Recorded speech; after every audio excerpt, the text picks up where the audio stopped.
Sound like an orca. That was interesting. Hello, everyone, and welcome to the Bluhdhaven podcast, episode number 85. As always, I am your host, Belfer Wong. Today, I'm joined with... Buddy. And... Marcus.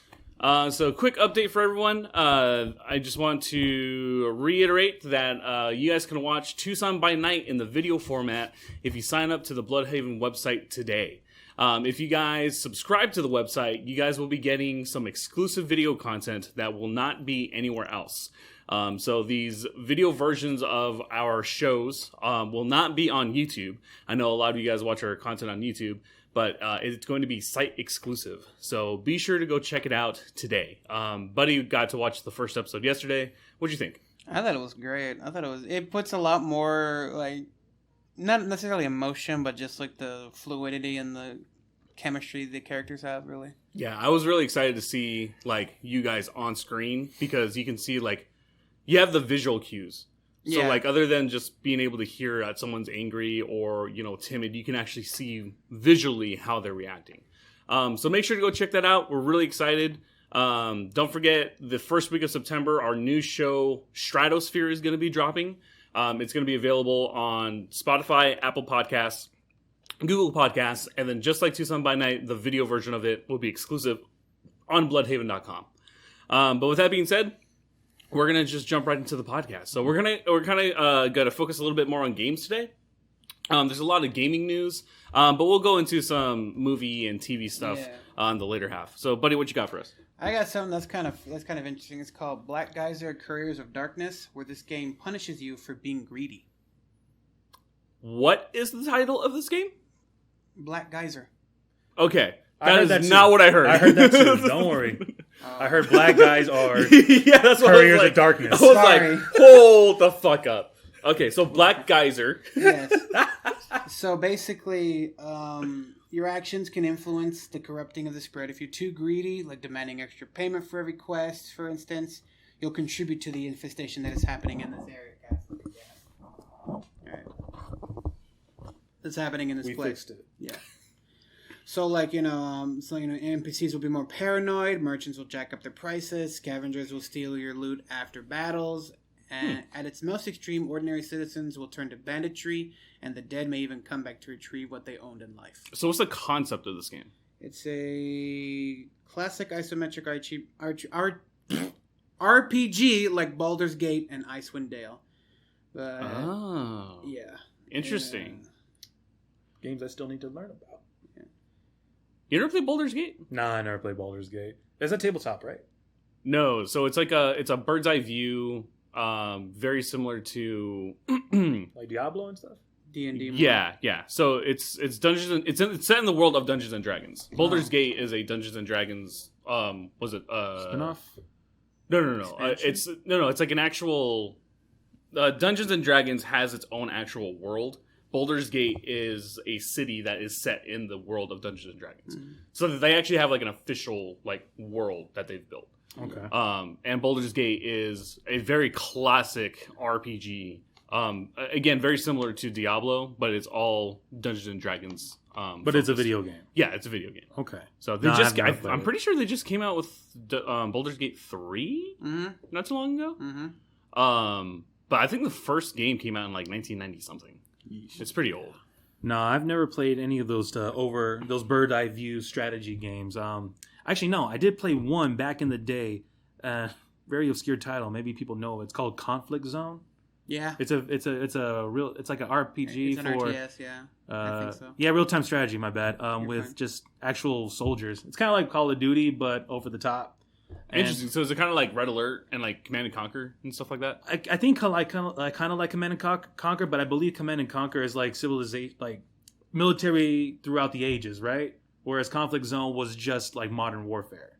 Interesting. Yeah, and I only got it because my dad got it for me for Christmas, with a bunch of other games that I've never heard of or wanted to play. He was like, "You'll enjoy these. You'll enjoy these. I mean, here, take the shit and see what you do with it." But then, it was cool. I ended up not really playing much of Conflict Zone. I actually ended up trading it to a friend for Burnout Takedown. Oh, nice. Yeah, Nice. It was actually a lot of fun. But there was one game that I feel that doesn't get enough love, and I want to talk about it now. Mm-hmm. Onimusha. Oh. Remember? Does anyone ever heard of Onimusha? Have you heard of it? I've heard I think I've heard of it, but I don't. It's think Resident I've Evil with played it. samurais. That's essentially what I got from it, and it's a lot of fun. And I got it because, like I said, my dad just bought some stuff for Christmas, and I didn't want to play it because it was too scary at the time. Matter of fact, I actually had to watch my Thea play it, and I'm like, this is a lot of fun. This looks like a lot of fun. The only game that I had a very similar experience to that, where I had to have someone else play it for me, I think was oh God, is it Shadow Man? Oh, It was on the 64. yeah, I think it is Shadow Man, a black guy with a skull on his face. Yeah. Like the introduction is like the Moon Knight Sonata. Yeah, and I never got past the first level. I got I I got too scared. I was a little bitch back then. Yeah, What I'm can like, I those say? polygons scared the fuck out of me when I was a kid. Yes, they did. But I heard it's actually a really great video game. Yeah, my uncle, I saw my uncle play through it, and I'm like, God damn, this looks fun, but like I can never play it myself because I was a chicken. I was really chicken. God, I wish I had actually taken the time to really play that game. Yeah, I'm not a huge fan of like horror games because a lot of times my brain can't go like, oh God, what is it? It's like Amnesia, right? Like in the Amnesia series, my brain can't go like, well, why wouldn't you get something and like defend yourself with it? Yeah. This is it right here, right? Yeah. That was the cover art that drew me in. Yep. I'm like, oh, this is gonna be this super looks dope. cool. And then I played like 10 minutes of it. I'm like, You're like, no, thank you.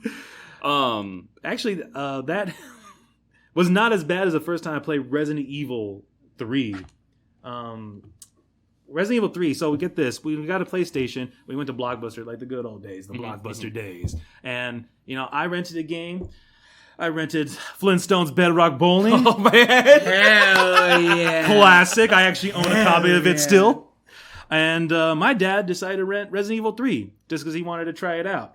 He never played it, and it was the day where we had to turn the games back. I'm like, he never played it. I never got to watch him play it. I'm going to try it out. Died in the first minute. And all I saw was like Jill Valentine's body, that black screen hovering over, chew marks on her, saying, you died. I'm just like... You're like, this is fine. When did PlayStation come out? I think I was 5. God, man. I'm trying to remember my first playthrough of Resident Evil.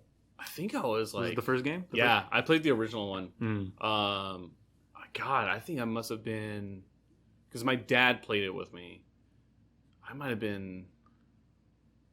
Maybe 5 or 6? One of the ages where you were too young to Yeah, play I those was games. too damn young to be playing. But my dad was like, yeah, I want to play this game. Yeah. Like, my kid's here, whatever. So yeah, I think my introduction to Resident Evil was 4. 4's a good A game. lot of people's 11, introduction to Resident Evil 4. Matter of fact, I just bought the game last night. Oh, It was $8 on PSN, and I was like, I'm going to play Nice. it. Is it the remastered version of it? It is the HD version of Nice. it. And it's still downloading because my internet's slow as shit. I hate Speaking of, did you ever get past that part? Which part? The fuck temple? no, I did not. I said fuck it, and I think I either still have it on my hard drive or I just like said flat out uninstall it because I was like, What? Why would you uninstall Wait, a what game? part in Resident Evil 4? Yes, Yeah. it's the one where There's a part where he's in the chapel and all of the Cultists? yeah, they're coming out like nonstop. Oh, it's like okay, it's like a big area. Yeah. There's like a line of them, then shields, eventually- crossbows, and then Yeah. And then yeah, it's eventually, like, notorious that level. and then eventually like that little thing comes down. You have the fuckers with the scythe trying to throw shit at you. Mm-hmm. You never got past that? No, I was playing on stream for the longest Yeah, time. he was That was the stuck on that majority of area my for a fucking while. deaths was right there. Yep. Were you on professional? Is that why? Yes. Okay, that makes sense. Yeah, but I because I had to do it on professional. I'm with you. I've actually never passed the game on professional. I did it once on the GameCube. I was proud of myself, so I was like, I could do this again. Hit that part. I don't think I could do this again. You just need to work on your kiting. That's all. Oh man, it's not It's an a easy fun part. game. Oh, I love that game, which is why I downloaded it, and a lot of people play, and it's been ported to so many damn systems. Yep. I think it's the most ported game out there, if I'm not mistaken. I think so. Or is it Skyrim? I don't know. Skyrim is the most sold. I think Skyrim is the record for being the most sold game on multiple platforms. Mm-hmm. But I think Resident Evil has been ported the most because if I remember correctly, it's been on GameCube, PlayStation, Mm-hmm. the Wii, I have that version. the PSP, the PS Vita. I don't think the PSP. I'm pretty sure it was on I'm the gonna PSP. have to look that up. That's what I'm gonna do right now too. Yeah, because if it was on PSP, I would have bought that. What else? You have the PlayStation 4, PlayStation 3 port. PlayStation 5 port. Jesus Christ, it's already 8. Yeah, no, it is. Yeah, right. On the PSP, Resident Evil 4. Yeah, see? Really? Yeah. I looked it up right here, and it's like people also ask, "Does PSP have Resident Evil 4?" I looked up the answer. It says Resident Evil 4 on PSP. Yeah. That's it. That's it. That's all it says. Yeah, no, game's great. If you haven't played Resident Evil 4 and you like zombies, it's pretty good. It's pretty good. And I think, if I remember correctly, that's the first one that had the different camera angle. Like, it didn't, or was 3? Did 3 have a freeform cam? No, it was 4, right? 4 was the first one to do was the that. first one. Code Veronica, which came out before 4, was a little different. It still had the fixed camera angles, the tank controls, but instead of pre-rendered backgrounds, they actually made them in the 3D world. Fuck yeah. So that's where it was starting to take a somewhat different direction. Yeah. Yeah. But then they totally jumped, I wouldn't say jumped the shark, but they really abandoned ship, essentially. Yeah, I really liked what they did with 4, because, like, even though, like, the fixed camera angles is, like, it's a novelty at this point, like, with the Resident Evil franchise, I do think that they kind of met a good medium with the free roam camera, but it's still having that, like, static, like, aiming system that that's, you know, you get with Resident Evil games. Yeah. But yeah, go check out Resident Evil 4. It's a great game. Definitely. When we were talking about Onimusha, I decided to look it up. The first one is remastered on Steam right now, actually, for $20. And also on PS4, I downloaded it like about a year ago. Nice. We'll have to check it out. Oh, definitely. It's a good game. Like I said, it's like Resident Evil with samurais and the ninjas and magic and shit. A lot of fun. It's very cheesy. Very cheesy. Very cheesy. Because you could tell because it was obviously made in Japan first, so the lip sync is totally with the off. Japanese dialogue. And so when it's carried over to an English dub, oh god. That's the one thing I loved about what was it? Kingdom Hearts 1? Kingdom Hearts 1 is so bad when it comes to the dubbing. Never played it. Really? Yeah. I recommend it. They're fun games. But because obviously it was made in Japan first and then they dubbed it, there'll be sequences where it's like, the darkness will overcome you. And it's like, wow, you guys didn't even try. As a kid, I saw that the lips didn't sync up, and I'm like, they messed up. I think I was very used to it because growing up with my dad, we watched a lot of old school kung fu movies. So it was like the dubbing didn't throw me off as I became an adult because it's like I got used to it. It's like I understand that the language is different and they're just dubbing over it, but it doesn't really take away from my enjoyment of whatever I'm doing. So that's why I really enjoy like converted games from Japan or from anywhere else because it's like I'm one of those people who thoroughly enjoy Eastern stories more than anything else. Like Japanese, Chinese, Taiwanese stories, I absolutely love. How do you feel about Ghost of Tsushima? I haven't played it. I haven't played it either, but I heard it's you would really love good. it. I heard it's really good. Me too. So I want to get it because I guess it's on PS4, right? It is. I can download it. Yeah. I just have to get my PS4 out of the closet. Please do so. Because last time I played it was when Final Fantasy VII Remake came out. So I gotta take that sucker out. That's actually a series I need to touch on too. I never actually. You ever played it? I've never played a Final Fantasy game. I recommend. Well, do you like turn-based games or no? I've never played one, so Okay. I feel like if I do start, it should be Final Fantasy. So I would say if you want to get into a turn-based game, like turn-based fighting game, Final Fantasy is always a good go-to. But if you're more of like the free roam hack and slash, like if that's more of your playstyle, then I recommend getting the Final Fantasy VII Remake. Because the remake is a free form, like free camera hack and slash, very similar to Kingdom Hearts. So the playstyle is different, but the overall story is pretty intact. However, the remake is only like the first 1/3 of the game. Really? Yeah. They essentially are bringing it out in segments because of how big this game is. Oh, so really? So the whole game's not out yet? No. Oh. It's only the first part of the game. Yeah, because Final Fantasy VII, when it first came out, I think was 3 discs for PlayStation 1. It is a long game, but it is a fun game. So one of the things I'm waiting for is, one, trying to get enough, just waiting for PlayStation 5s to be in stock. and 2, waiting for the next 2 games to come out, because I'm sure they're going to do like a pack of, the Final Fantasy games for 7. So I'm probably going to be doing that. But if you want, I think it's only like $7 on PlayStation Network for the original Final Fantasy 7. I will have to check it out. Yeah. If it's $7, I'm definitely going to go for it. It's a pretty fun game. Speaking of games that are on sale on PSN right now, I was tempted to buy Calibur 6 last night too. I've never played any Calibur game though. I've played 1, 2, 3, and 4, and I love those games. I have not played 5 or 6. As fighting games, are they? They're fun. Do they feel like any other fighting game, or is it something I'm gonna? Kind of. I would say that it's a combination of like Tekken and Mortal Kombat. Yeah. Really? Yeah, it's like a combination of those two. Because like with Tekken, you have that very like weighty movement, like when you're fighting. Yeah. But at the same time, each character has their own like skill with weapons. So like that's kind of where like the Mortal Kombat thing comes in, where like each one has their own utility. I really like it. I think it's fun. It's like it's a more of a 3D platform in terms of like the battle sequences. So like even though you're fighting like this, you still have like the 3-dimensional rotation. Right. But they're fun. I think they're really good. It was only $15 last night, and it was like the deluxe version. I'm like, maybe $15. I should. Fuck it, dude. Go for it. Yeah, but I was like, if it's another fighting game, I get tired of fighting games really fast. Like I bought Mortal Kombat, and by the end of the day, I'm like, all right, I got my fill. So yeah, no, I didn't know. that. I didn't know if that was going to be what the case with Soul Calibur, or if there's a different. Honestly, it is, because you would essentially just be going through. Each character has their own like storyline. So like you would, just like Mortal Kombat, you would kind of be doing the same thing. You have an overarching campaign, and then like you can play through each individual character. So even though it's cool, but like if you're not really into that, then but it's only $15. So yeah, I know at $15, I'm like, how can I turn it down? Yeah, especially if the deluxe version is like $89.99. Yeah.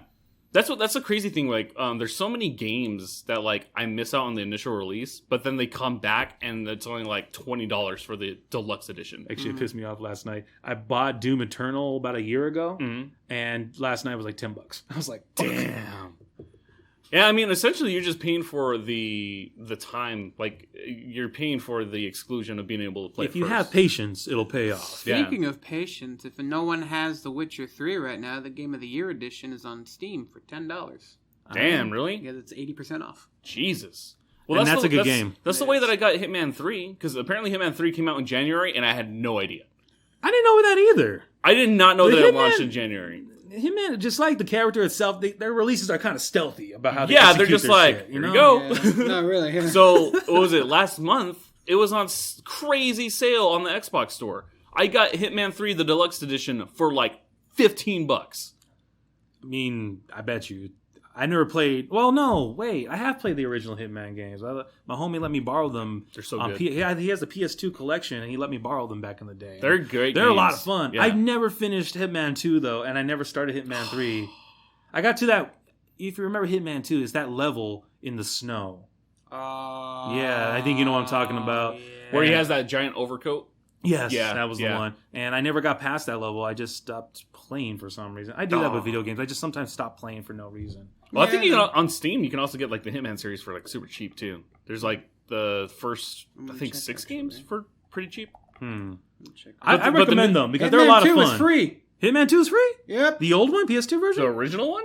No, this one. The newer version. The newer one? Yeah. What do you mean it's free? Free on what? Play Hitman 2 starter pack on Steam. Oh, starter pack. Starter Yeah. pack, So the starter pack, I believe, is the first. Couple episodes, yeah. I think isn't it just episode 1? I thought it was episode 1. It's like Sapienza or something like that. Complete all. The first mission. Yeah. Is it Sapienza? It just says first mission to hit in Hitman 2. God damn it. I can't remember. Yeah. I'm pretty sure it's Sapienza though. But yeah, man, I'm a huge. I love that we live in a really weird time where there's so many like AAA releases for like $100, and then like only a few months out they're like on a crazy discount. It's so weird to me. It is weird, but I figured it's just however they can make money, they'll do it. You know, that's all it comes down to, just money. Yep. Assassin's Creed's having a sale as well. Well, it's weird because I remember early Steam where it was like you only had the summer sale. Like that was it. Yeah, now they have like sales left. It's and like right. summer sale, fucking Labor Day There's a sale every month on PSN. Yeah, It's ridiculous. It's crazy. And sometimes it's the same games. Yeah. Yeah, and it's the same price, or if you get lucky, it's like, well, imagine you buy the game this month and it's cheap, $15. Yeah. The next month's on sale again for $10. You're like, fuck. And You're like, it's $5. could've- It really doesn't I could've matter. saved but I could have $5. saved that $5 could have bought me a McChicken. That's how I always say. You're right though. Sorry, brother. Great. No, I used to do that when I was living out in LA. You know, I had 3 jobs at the time, and like I had like no money still because like rent is crazy and the price of living out there is nuts. But like that's the way my brain would go, where I'm like, okay, this new game's coming out. Can I afford that, or can I wait until it goes on sale because then I can just go get a shit ton of chicken and put it in the freezer? Yes. What do I do? Get the chicken. Always get the chicken. Yeah. Unless it's the Resident Evil 2 remake, in which case you go broke for it. Because that's what I did. It just came out not too long ago, right? Yeah, I know. When it came out, maybe not the most responsible adult thing of me, but it was either that or pay my car, and I chose the video game. And Hey man, we've all been there. I never did that before in my life, but when it came to that game, I'm like, I gotta. There was a point, I think, when Diablo 3 came out. I loved Diablo 3 so much, and I wanted to play it with everybody that I knew, so I bought it on PC, Xbox, and PlayStation 3. Damn. Instead of paying my electric bill. Oy. That happens sometimes, man. It reminds me of that song that came out. I think, what's his name? Neo made it. It's like, he goes out to the club because he doesn't have enough money to pay his bills, so fuck it, I'm just going to go and spend all my money at the club and have a good time. And everyone's just like loving that song when it came out. I'm over here stressing like, how the fuck can you live that way? That would give me anxiety Right. every Yeah, minute I'm at that club. And he's just like, bottle, let's go. Back of your brain, you're in debt. Ugh, Oh my God. scary. Some people can just say fuck it. My dad's one of those people. He's really just like, you know what? It's all about having a good time now, and I'll worry about it later. It's a problem for future me. Yeah. I mean, I'm definitely like in between where I'll have moments like that where I'm just like, yeah, fuck it. Like, who cares? Yeah. And then like future me comes and I'm like, you're a fucking dumbass. What'd you do? What are you doing to us? Oh man, yeah, no. Fucking great. But Life, man. video games can definitely make me sway the other way in that regard. But it hasn't been a while. It's been a while since the last Resident Evil remake came out. Yeah, I'm trying to think if there's a game that I'm like really excited about to like throw the money down for, but I can't think of one right now. Skywalker Saga for me. Oh yeah, Is it because that's video coming game? out. Really? Yeah. Lego So Star Wars, it has all all 9. all 9. Really? Yeah. Yep. I didn't even know they were doing that. Because it was supposed to come out in December of 2019 or 2020. No, it was supposed to launch 2020, December of last year. Yeah. Got pushed back. It Because got of COVID? pushed back because of COVID, and it was supposed to come out in April. And then we heard nothing afterwards. Yeah, and then there was no announcements. Until I read something, it's like tomorrow at one of their like live streams, they're gonna show you like the new outlook of Lego Star Wars, the Skywalker Saga. And I'm just like, Yeah, I'm excited for it. I really like the Lego games. yeah. I'm not too sure how I feel about them adding all the dialogue. That's like I kind of fell off of the Lego games once they started adding like the movie dialogue. Yeah. Back when they were just cute gestures and grunts. Yeah, Yeah. like I loved the original, like the Indiana Jones game, the Star Wars games, the Pirates of the Caribbean games. Like They I only really added enjoyed it with, those. Lego Jurassic Park, if I remember correctly. That was like the first one they did it too. I did not play that one. Yeah, and that one they added like the movie lines from it. It was actually like legit from the actual films. Like it sounded like that quality. Granted, there's like they had to like remake a few lines because of either audio issues or whatnot. But yeah, no, that's the one I can remember. That was the first that went and used actual lines. Yeah, I might, just because I'm a huge Star Wars fan, I might get the complete saga or the Skywalker saga. I mean, it's the complete saga. Yeah, it is. And then just play through it. I'll try to ignore the voices. I'm pretty, I don't know, sure, there's I'm pretty sure there'll be a button where you can just have grunts, but you never know. I don't know. There was a charm to that, Yeah, there was. and I miss it. Especially when like they would even like pull up a sign. Like there was, I think it was in one of the Lego Star Wars where they do Order 66, and it just had a freaking Darth Sidious just hold up a Jedi thing that just had a cross out, and the troopers were just like, just went at it. I I love it. I never played them. I don't know. Yeah, you should. Lego games are a lot of fun. I really like the Lego games. I played Lego Indiana Jones for the Xbox 360 because it came with the Xbox 360. I think it's still. Oh yeah, it was like a bundle thing. Mm-hmm. I remember that. That was a good game. I like that. I actually never passed. I think I only got to like level 2, and I'm like, well, that's not for me. Yeah, I would say Lego games are not for. I feel like Lego games are like for a completionist. Like if you enjoyed like Banjo-Kazooie when you were a kid, like those types of games, I feel like those type of individuals like Lego games. Because Lego games are all about like completing everything. So yeah. No, when it came to that, I was more of a GoldenEye guy. God, man, I love GoldenEye. That game was so damn fun. It was too fun. I feel like it really affected my personality. I feel like that game was way ahead of its time. Just with the way that the level designs were, the way that like being able to pick up different guns and everything, like I feel like it was ahead of its time. I feel like it's exactly where it needed to be in time. Actually. You think so? Yeah, I've actually had this conversation with other people in regards to the game, and I felt like when I say it's ahead of its time, going back to Resident Evil 4, I know we've been talked about it already, but I feel like that game definitely was ahead of its time because it actually trailblazed a lot of how third-person shooters were played from that point on. And if you go back and play it now, even if it's not the HD version, the game still looks relatively good. You can't say the same thing about GoldenEye. No. The game is rough. Well, no. When the AK-47 still looks like a pencil to me. I don't care what anybody says. That's the pencil gun from... I'll die on that mountain. Well, when I mean like it was ahead of its time, I don't mean like graphically it was ahead of its time. I do think mechanically it was ahead of its time. Like the way that like you strafed and moved for the 3D aspect. Because that game came out in what, 1997? Oh wait, no, came out 2 years after GoldenEye, which was 95. So yeah, 97. Oh, was it 97? Yeah, it came out 2 years. Came out the year Tomorrow Never Dies came out in theaters. That was also a good James Bond movie. That was a good James Bond movie. Not a good James Bond game. No. I still own it because I still love it, but it was not a good game. But that's what I'm saying. Yes, it had all the strafing elements, but keep in mind, Doom came out 4 years before. So like the strafing and shooting, first-person shooting, was already pretty well established with Doom. 4 years down the line, it came pretty far in terms of 3D graphics, but in terms of gameplay, I still think I might get shot for this, but I still think Doom had better gameplay than GoldenEye. Oh, yeah, bold. I will make that bold claim. How could you say something so controversial yet so brave? Hey, that's just me. I mean, no, it's. That being said, I play GoldenEye way more than I play Doom. Love GoldenEye. Oh, there's nothing like that. No, but I understand your point of view. Mm-hmm. I don't know. I guess. I mean, Russians or demons? What would you rather fight? I think demons. Yeah, Russian demons though. That would be interesting. There's the next Doom. Get on it, developers. There's fucking Ushankas that have like the hammer and sickle on it. The Barons of Hell are Russian barons. Oh my god. Oh wow.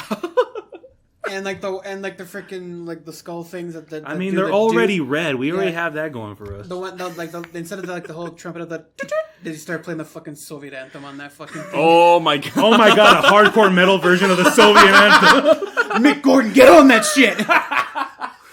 Oh my god, I'll go that'd be pro awesome. playing that game. That'd be awesome.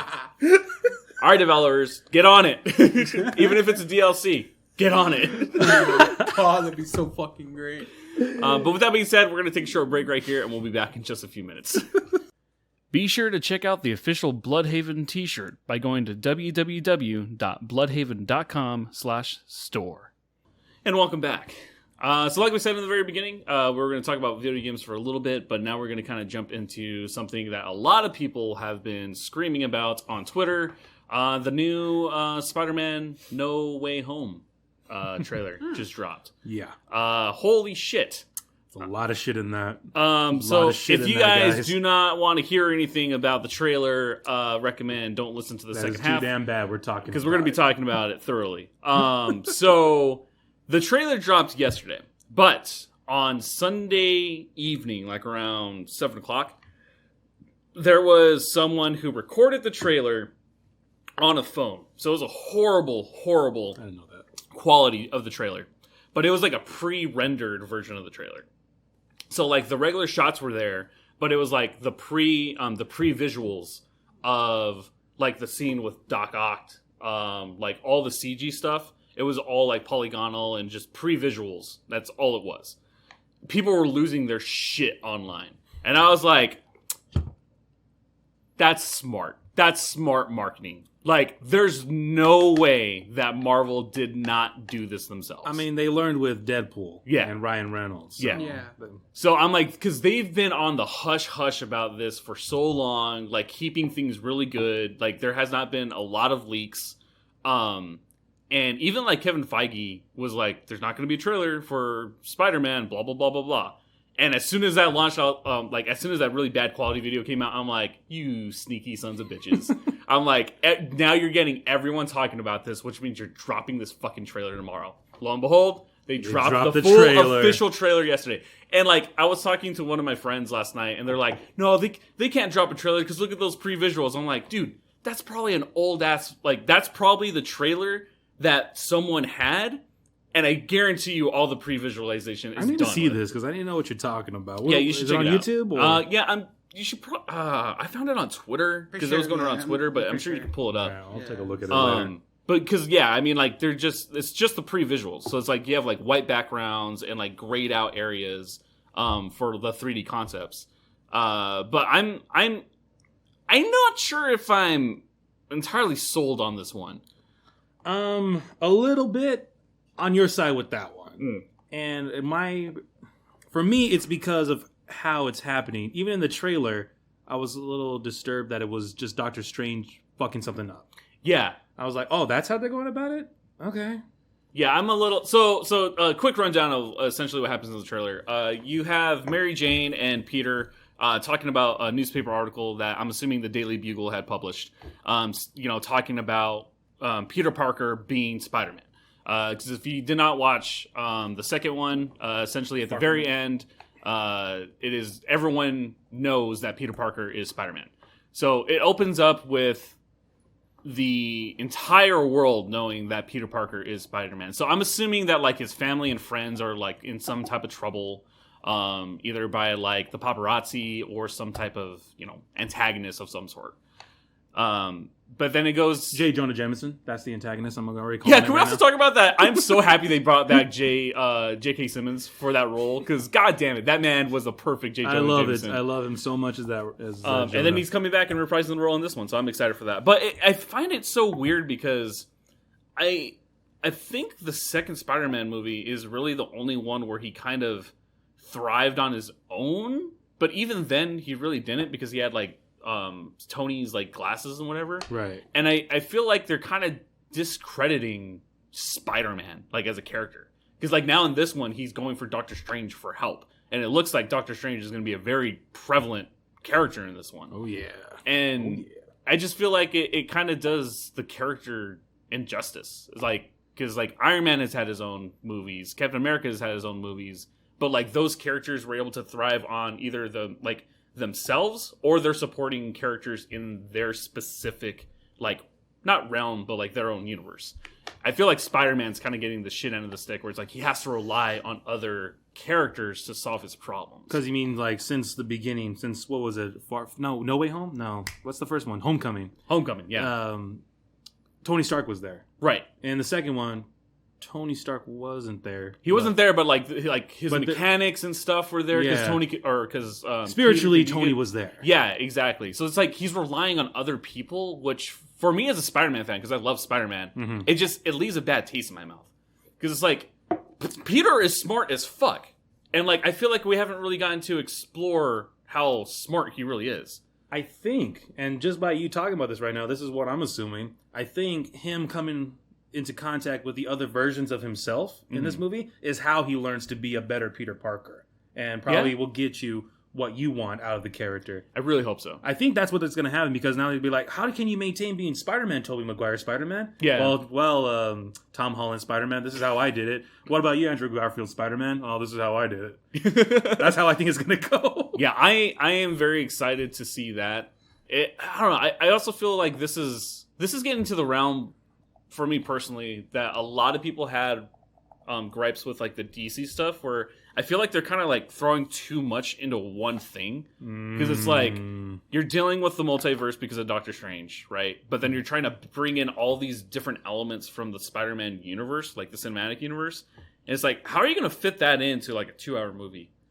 Like, For all we know, it might be a 3-hour movie. oh my god, I hope not. You don't like that stuff? not. I like it when movies are pretty long like I that. do, but with the pacing and the formula of MCU films, I cannot sit through that. Because one of my biggest gripes with the MCU films is it just throws things to the audience. Like, there's no room for like either interpretation or like for you to discover as an audience member. It's literally just like, this is what this is. This is what this is. And for me as a viewer, I personally don't like that because I like stories that kind of have like undertones and things that you can like subtle nuances throughout the film that kind of bring it together. Can you give me a quick example of what you mean by that? Like they're throwing shit at you? So like for Civil War. God, I hate Civil War. Really? God, I love Civil War. Immediately with bringing in Black Panther, it's like the information is thrown to you in such a quick way.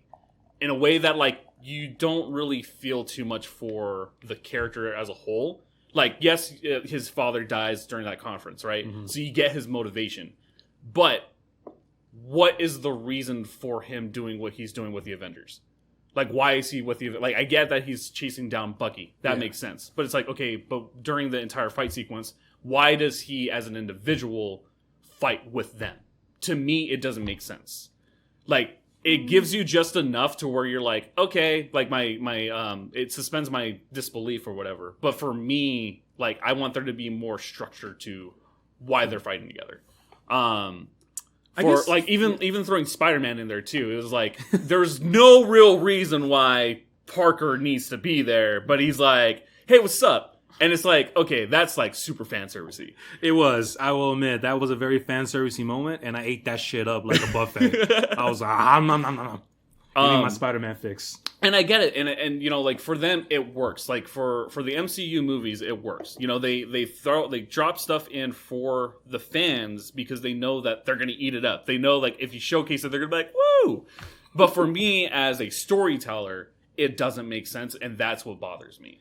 Well, I also try to look at everything from a storyteller perspective as well, and that's definitely an issue I've been having with the What If series, which I want to get to in a little bit. I have not watched it. Then I will try to get into it without spoiling anything, but later.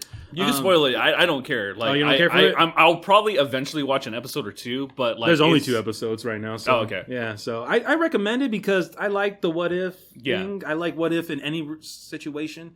But going back to when they introduced Black Panther, I actually don't have a problem with that from a storytelling perspective. I thought the way they ingrained him, I could already feel like he was there from the beginning, just watching things as they go on and not really taking part until T'Challa really had to. Yeah. And he was always Black Panther, and he will continue to be Black Panther. Well, that's the thing, though. He wasn't Black Panther until his dad father died. was Black Panther. Right. Actually, technically, he wasn't Black Panther until the first Black Panther movie. Yeah. He just kind of donned the costume, but without earning the rights. And again, that's another reason why I have an issue with Civil War. You know what? Now I see your problem. I see your problem. I just saw it right now. Fuck me. Okay. But again, I get why people like the movie. I understand it. Again, the way that MCU movies are built is for fans and to kind of get people excited for it. But from my perspective, it's like, it's not great. Okay, I get it. Nothing's ever really great. Yeah. But actually, now that you said that, holy crap, T'Challa was kicking ass before he had the powers of Black Panther. Yeah, that's what I'm saying. I'm like, and damn, then, he handled Bucky like nothing. And then like Black Panther comes and then he gets his ass kicked, and I'm like, how does that make sense? It really doesn't, honestly. It's another hill I'm probably going to die on. I didn't really much care for the Black Panther film like everyone seems to. I am also in the same boat. I think Black Panther was an okay movie. Again, it's an MCU film. Mm-hmm. So like I know people are always like, well, you just fucking hate Marvel. No, I don't hate Marvel. I love their comic books. They're fantastic. But like, the movie was not great. It was not as good as people were making it out to be. Yeah. Dude, right. That last fighting sequence hurt my brain.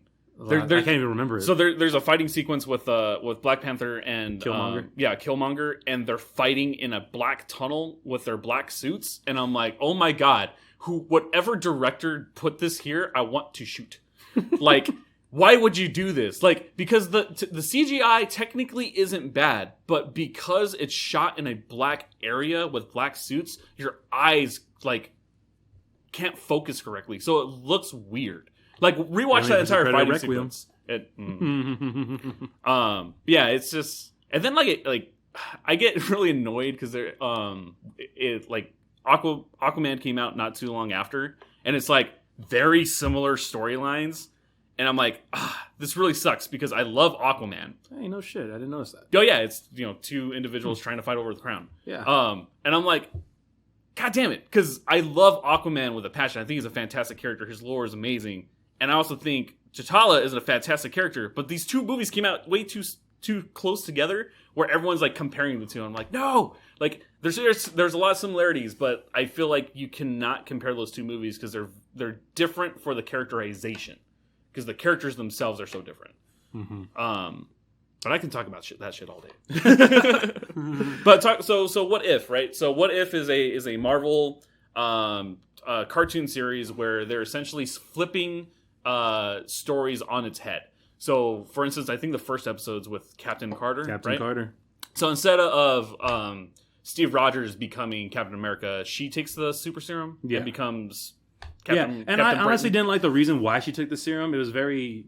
Well, it's a 40-minute episode, so pacing is very off because they try to fit the entire first Captain America movie within that time. Oh, is that what they did? Yeah. Holy crap. Yeah, it's not paced well, I'll be honest with you.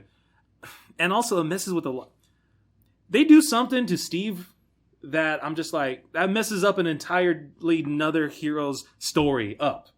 And I don't want to... I'm gonna let you figure that one out yourself if you watch it. Okay. But as far as Captain Carter went, I really liked Captain Carter, and I really liked Star-Lord T'Challa, which is the next episode. What? Yes, Star-Lord T'Challa. That's the next one. I liked it. I enjoyed it. It was a fun ride. There's some twists in there that I did not expect coming, and I had to take a double take when I saw that shit. That's pretty cool. The only problem I had, and a lot of people had this too, he's just too perfect. He's too perfect of a character. He's just too good of a character. He is very likable, which is not a bad thing inherently, but I like when my characters have flaws. Yeah. I can't see any flaws in T'Challa.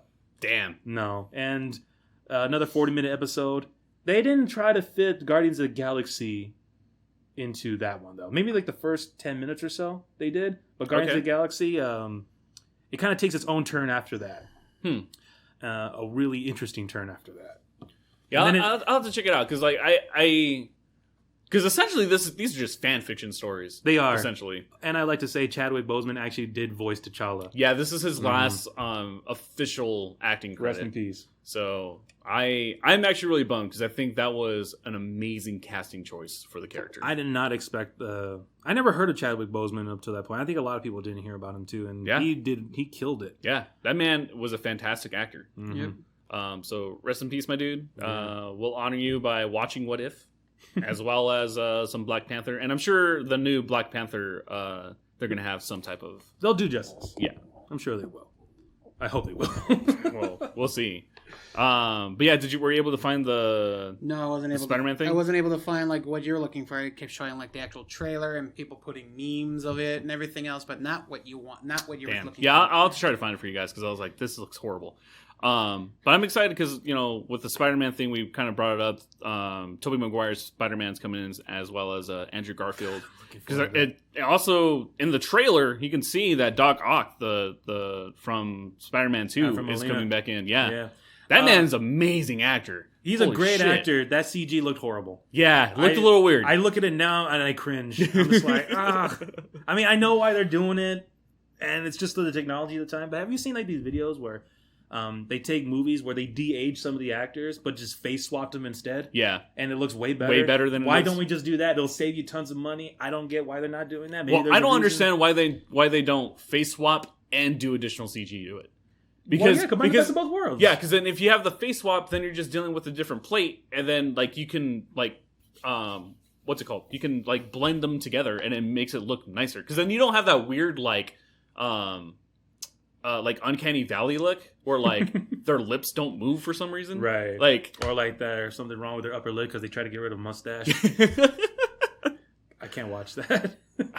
Yeah. When I saw that in theaters, I'm like, there's something wrong with his face. Did you ever watch the Zack Snyder cut? Yeah, I did. Oh. 4 hours long. Oh, so good though. Oh, it was too long. It was too long. I thoroughly enjoyed that version of it, but I definitely had to take a break. I did. I mean, I enjoyed it more than Justice League, but to be honest, that's not saying much. I didn't really enjoy Justice League. I left. It was set with a low bar. Justice League was so sad and disappointing. It was the first time I left a movie theater thinking, I should have just walked out. Damn. I should have just walked out. And I've never walked out. I'm cheap. So anytime I pay for anything, I endure it. Like if I buy some food and I'm full halfway through, I'm like, oh, I guess I'm stuffed. And I'm gonna you be keep stuffed going. today. I keep going. Can't waste it. Yeah, that's why I don't go to buffets much anymore. But still, Golden Corral. that was the first time I actually even considered, oh, this is terrible. I'm so sad. Yeah, the first one is rough. I will admit that I enjoyed it for what it was because I'm a huge DC fan. Mm-hmm. So my brain, I was like, holy shit, I'm getting these characters on screen for the first time. Yeah, it was badass. But as I was watching it, I was like, hold the fuck up. Why are they focusing on like Steppenwolf? I'm like, this is all Darkseid stuff. Like in my brain, because I know like the lore. Is that why you enjoy the Snyder Cut? Because they actually has Darkseid there. Essentially that's what they wanted to do, and then fucking what was his name? I can't remember the director's name who took over for him. He essentially wiped Joss everything. Whedon. Yeah, Josh Whedon. He wiped all of the Darkseid stuff stuff. up. I'm like, what the fuck? Why would you do that? He also changed like Pacing, the way I guess. that Barry Allen is. He totally fucked up Cyborg's whole story. Like there was a couple of moments even in his version where I was like, where did Cyborg's dad go? Like they didn't explain that in his version. In Whedon's version? Yeah, in Whedon's version. I kind of forgot what happened to his dad in that version. I know what happened Well, that's to the him. thing. They never explain it. He just doesn't exist anymore. Really? Yeah. God. And then after you watch the Zack Snyder version, you understand why. Yeah, I think I know what he's going for because he was the one who also directed Avengers, the first one. Yes. And he gave Loki to the Avengers as a main villain. Mm-hmm. Now, Loki's not a bad villain, don't get me wrong. And I love Loki. I enjoy watching him as much as the next horned up girl does. Yeah, I think Loki is a fantastic villain. Right, but as far as an Avengers level threat, I mean, I'm not really too familiar with the comics. I'm sure there's some comics where he had to fight the Avengers, but there's many other villains you could have put in there. Taskmaster would have been a cool one too. Taskmaster was an Avengers level threat. I know you saw Black Widow, right? I watched Black so Widow. Pissed off by I'm that. so mad. I'm so mad at what they did with Taskmaster. I watched that with people, and I complained about Taskmaster, and they thought I was mad because they made Taskmaster a woman. Nope, I'm not mad about that not at why all. they're No, not mad. I'm not mad No, about that at all. I'm mad because that wasn't Taskmaster, damn it. Yeah, Give like- me Yeah, I have a lot of opinions about Black Widow. Oh my god. It's an interesting time in our life where we see both Taskmaster and Polka Dot Man on the big screen, and we like Polka Dot Man better. More, yeah. See that over there? It's your mother. That was so good though. No, like Bird. please go watch The Suicide Squad. It's actually a really good movie. Yes. It could have been 30 minutes shorter, but that's just my gripe with it. It's actually a pretty good movie. But no, man, like with Black Widow, I'm really upset, and I don't know why Marvel did this with the female-led characters.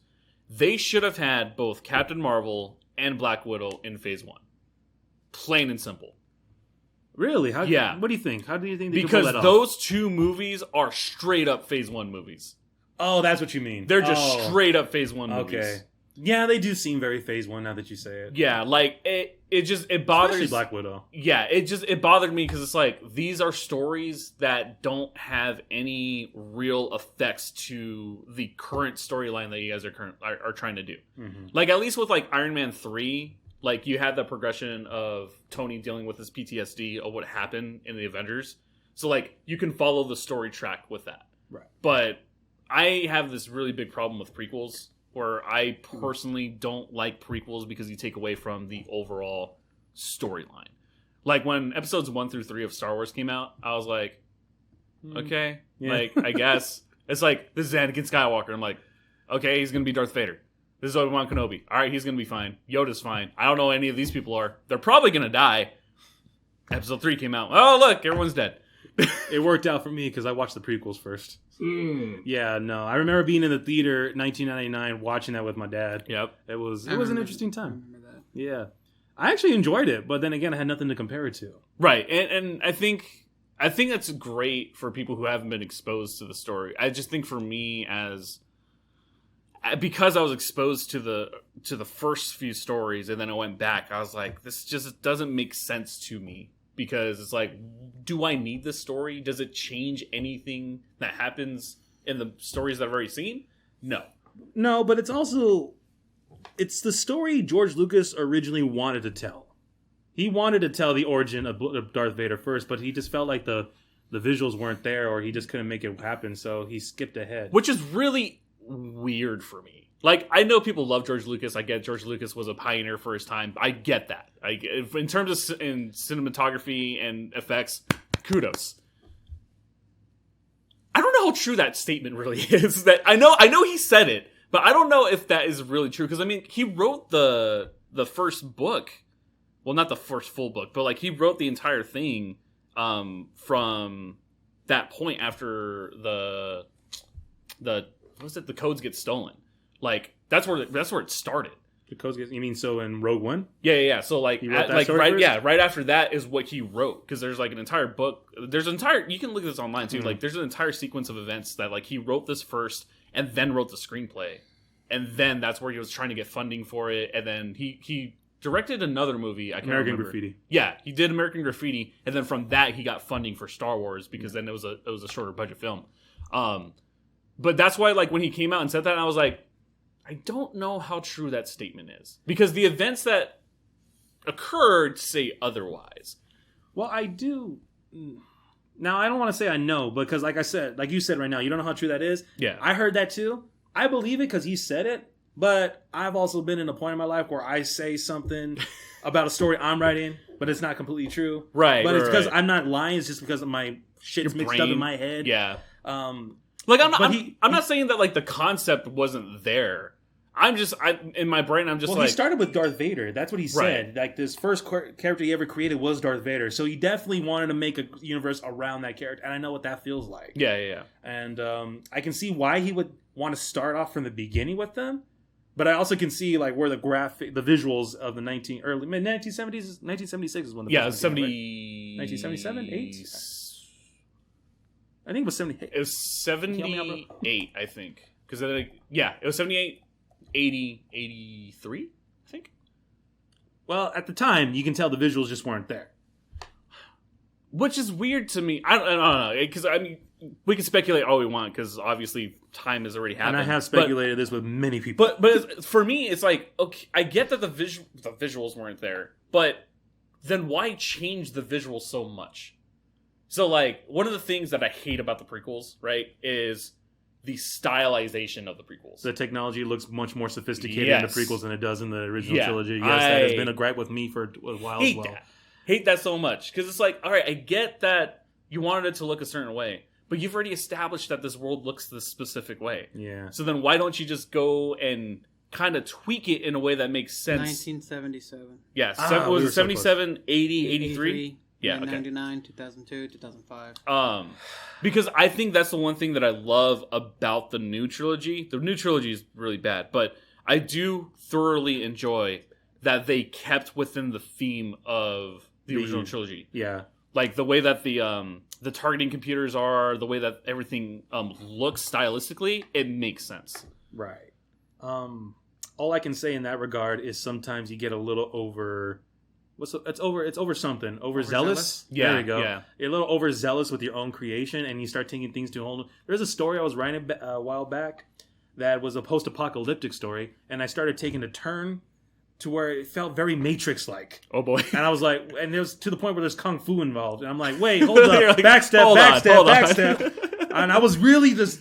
I was leaning towards that way because I liked the way it felt, and I was like, oh, this would be super cool. I don't know at what point I said... I need to stop. I need to go back to point one. Let's get back to the roots. Holy fuck! All he heard was the prophecy has been. The prophecy is true. It's like wait, hold on. And now that story is a completely different story. It morphed into what I'm doing now. And because I mean, like you could look at that. I mean, Star Wars. That's so crazy because we can have like a whole Star Wars podcast. We should. I would love to. I'm fucking down. I'll bring my lightsaber. The three of us, we can fucking go on. We can. But like, oh wait, I can't spell. I can't. Was it episodes? Well, the original trilogy's been edited like seven times. Different fucking times. Too many times. Like between audio and visual effects, like it's been added way too many times. Like I think the ending to episode 6 has been altered alone. I think like 4. Yep. Well, they say when you create a work of art, you should never be fully satisfied with it. But I mean that makes sense. But in George Lucas's case, he probably isn't satisfied with it and can always see where it gets better, but he has the means to actually do something about it. That is true. And I can't say I wouldn't be tempted to fix my own shit. I think after looking at what Lucas did with Star Wars, I might be more hesitant just because there's an example that I can always touch on before I make that decision. But I feel like I personally would, if I could go back and fix something, I definitely would. Well, the way that I look at it is like, look at Renaissance paintings, right? Like, look at the classic paintings of our time. Like, those artists, I'm absolutely sure were like, fuck, I can make this better. Mm-hmm. But why linger on that? Like, the art is already established, and I get that you want to change it. And as an artist, as any type of artist, musician, visual artist, whatever, you're always going to want to try to add something. But then at that point, I feel like you're ruining your own piece. You are. You definitely are. Yeah. It's because at some point, it's not yours anymore. Yes. I get what you mean. Yes, I get what you mean. And I was talking about this with some people back then with Star Wars, exactly how... Well, my words are twisted right now. Give me a second. I was talking with them about Star Wars, and this came up, and I said, he may have created it, but it's not really his anymore. Yeah. No, I completely agree. Which I know as an artist myself, and yes, I claim to be an artist because I feel like I am. We are artists. It hurts to hear that. It would hurt for one day my story to be like, hey, Marcus, this isn't yours anymore. It's the public's. And at some point, I feel like my ego would be like, you have it in your hand, you're just crushing it right there. But at some point, I also feel like, damn, that's a fucking honor. Yeah, no, I was gonna say like there's certain things that I am currently working on, and legit one of my dreams is to get to the point where I personally don't have to create more for that world. Because if you get to that point, then it's like you've done it. You did exactly what you were aiming to be. You created something for other people to then create in. To me, that's beautiful, and to me, that's my end goal for Tucson by Night, for Tales of Yoibos, for all the stuff that we work on and we've been working on for years. Like, that is the goal. That is such a goal. Part of me wonders if George Lucas feels like his ego's being poked at when he sees the fan community actually handles his shit better than him. I think so. Yeah. I mean, Knights of the Old Republic is a prime example. I feel like that's the way that who the fuck wrote from Song of Ice and Fire?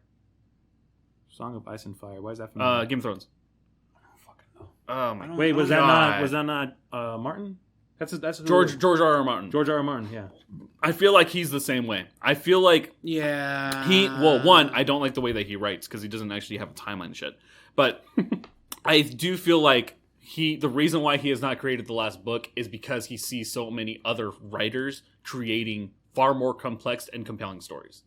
That he doesn't need to do it anymore. Yeah. So he's okay with it. Yeah, I think he's just like, all right, whatever. Like, he just doesn't care anymore. Yeah. And I get that. It will hurt my ego if that happens to me. Absolutely. But at the same point, I'm trying to let go of my ego to a point where that happens. I'm like, it's in your hands now. I'm going to watch how it unravels. Yeah.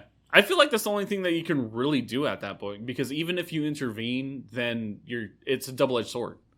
Yeah. Like, whether you do something more with it, people are going to hate it. Whether you don't do anything with it, people are going to hate it. So it's like, you got to choose one or the other. It comes down to, are you at peace with yourself with your work of art? Yeah. Yeah.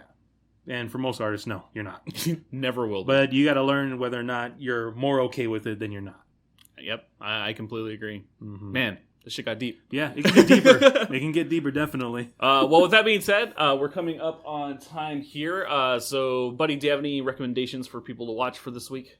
Pleasantville. Oh, so Damn, good. I haven't seen It's that in a such a good long movie. time, man.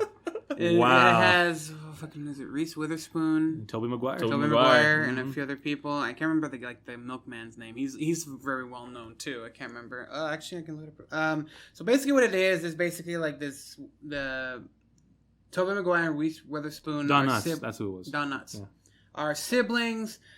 Toby's character is trying to like win this prize for the knowing everything about Pleasantville. And TV repairman comes in and trying to like basically show him, hey, we can get you some futuristic shit, and pretty much they end up in the show in and of itself. Paul Walker's in this movie. Really? Yes, he fucking was. Who is he, Oh bud? my god. He is credited as a character named Skip. Huh.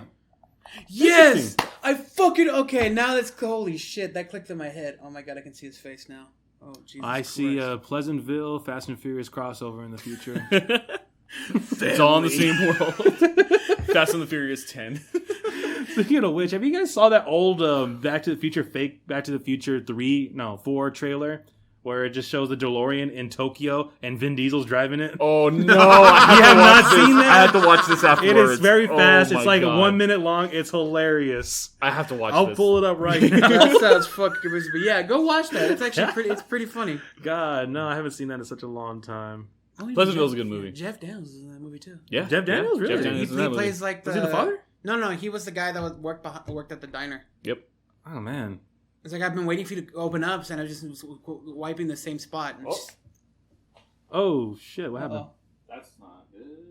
Is that the same issue we've been having with the camera? Yeah, I don't know what's going on with it. Crap. At the top, That is the no tail good. end of it too. We're good.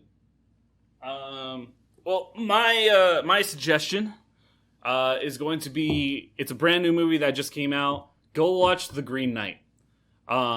If you are unfamiliar with what it is, this is actually a Arthurian poem that was written in the 14th century. It's about a knight who goes on a journey of discovery of how to become more modest and very, I guess, knightly. It's a brand new film that just came out. This movie is one of the best adaptations of a story I have ever seen. I was very taken aback at how detail-oriented they were to the source material, and I'm very happy that they kind of twisted it in a way that you weren't expecting. You know, with Arthurian tales typically are like mystical and happy in a sense. This was very much gritty, but with a fantastical twist to it. Ooh. So like it was very anxiety inducing. You're always like waiting for something more to happen with certain instances. But the overall story was really, really good. I love the poem. So when I went into this movie, I was like, okay, let's see how on point they were. And they were fantastic. I think it is a beautiful film. I think it's one of the prettiest films I've ever seen. The art design, the makeup department, the wardrobe department. I was like, I don't know, I can come forward with me. Like everything about this was just gorgeous. So I highly recommend it. You guys can either watch it in theaters, or I believe if you have like on demand, it's like $20 to rent at home. So go check that out. Marcus, you have anything? I do have one movie. I'm forgetting the name right now, so while I look it up, I'm gonna go ahead and do a mini plug. Okay. If you like going on YouTube and you like video games, there's this channel I've been watching recently, The Act Man. The Act Man. The Act Man. I ran across his videos are pretty lengthy. They're like 30 to 50 minutes long. Some even more than an hour. I haven't watched all of them, obviously, because there's a lot of time, but I've only watched 3 or 4, and they're all great. He talks in depth of why games are awesome or why games are bad, why certain games are masterpieces. I've seen this guy. You seen that guy? Yeah. Yeah. Because he's part of the quartet thing. Yeah, what was it called? I can't fucking It's like a remember. meme quartet video. Well, I would believe that because the first video I watched was his why Resident Evil 4 is a masterpiece, and he opens up with a rap that he made himself. And it's it's fucking great. All saying to that Spanish song, la la la la la It's fucking great. And that hooked me in, and then I just kept watching his stuff. So, Ackman, awesome. Love watching him. Now, one movie I want to recommend, not because it's good, but because it's ridiculous. And it should be because it's a Nicolas Cage movie. Color Out of Space. What? It is based off an H.P. Lovecraft story. So imagine H.P. Lovecraft style literature mixed with Nicolas Cage. Oh, this is a newer film. Yeah, it only came out in 2019. A friend of mine recommended because we're having like a whole Nicolas Cage thing. We watch Con Air. Yeah, we're thinking of watching that Five Nights at Freddy's take. It's good. Is it Wally's good? Wonderland? I'm gonna watch it tomorrow. Go with in him. with low expectations, and you're gonna have a fantastic time. Damn it! I always have high expectations. The one thing you should be expected is that the greaser works fucking wonders. God, I'm so excited. We're gonna watch it tomorrow. At least I plan we're watching it tomorrow. But no, he said if you thought Nicolas Cage was insane, you should watch this movie. I'll be honest, I haven't finished this movie because it was just so weird and the dialogue is so bad. Oh boy. It's an indie film. Right. So I'm not gonna shit on it too much. But yeah, just watch it, make your own opinions about it. You're gonna be in for a weird ride. Oh, and Tommy Chong's in it too. What? Hell yes! Yes, Tommy Chong is in this movie. I have to watch this. It is Can I just say, I really appreciate that, Nicolas Cage and Daniel Radcliffe, I think are two of my favorite actors right now. Really? Because they're just taking projects. They're taking the weirdest scripts. They're doing independent films left and right, and it's like, I guess it's because, like, when I think Nicolas Cage, right, he was, like, at a prime at a certain point. And, like, he was in, like, these big blockbuster films, like, Lost in 60 Seconds or whatever. Gone in 60 Seconds. Love that movie. But it's so interesting to see a actor being humble and just enjoying the art. Mm-hmm. And I think that's also why, like, I respect, like, Val Kilmer and, like, all these older actors are finally going into, like, they're enjoying acting. And I love seeing that. Yeah. I don't know about Nicolas Cage in that regard. I think he's doing it because he went really bankrupt and needs money. Because he really spent his money on a lot of bad shit. Daniel Radcliffe, I don't know much about, but I know he's doing things because I feel like he enjoys the art of it. I know he definitely does. He's got a TBS show coming again. Oh, it's like the fourth season or whatever. Yeah, I can't remember, but it's like basically he plays the guardian angel, and God is fucking what? Steve Buscemi.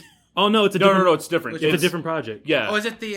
It's the one where it's kind of like it gave me the Oregon Trail vibes when I saw it. Yeah, so it's a series of the same thing, but it was like it started modern, then it went medieval. Now it's western. Yeah, okay. Yeah. Really? So every season is a whole. Every season's it's the same show, thing. But a different. Thing. So it's the same. So it's like American Horror Story. Yeah, but good. But yeah. Oh, I never watched it, so I don't know if it's good or not. It could have been better. I don't like American Horror Stories. It's okay. I don't know. I can't judge it yet, but I can definitely judge half the movie I've seen on Color Out of Space. Watch it, enjoy it if you can. I'm gonna have to check it out. It's so weird and so bad. But we're gonna end Miracle Workers. I was right. It is that movie. Miracle Workers. Yeah. Okay. That's the show I was talking about. Okay. Yeah, that's it. So thank you guys for watching this episode of the podcast. We hope you guys enjoyed. Don't forget to subscribe to us on Spotify, Apple Podcasts, and Google Podcasts. Don't forget to go to Bluhdhaven.com to watch more of our content, and we'll see you guys next week for a new episode. See ya. Peace.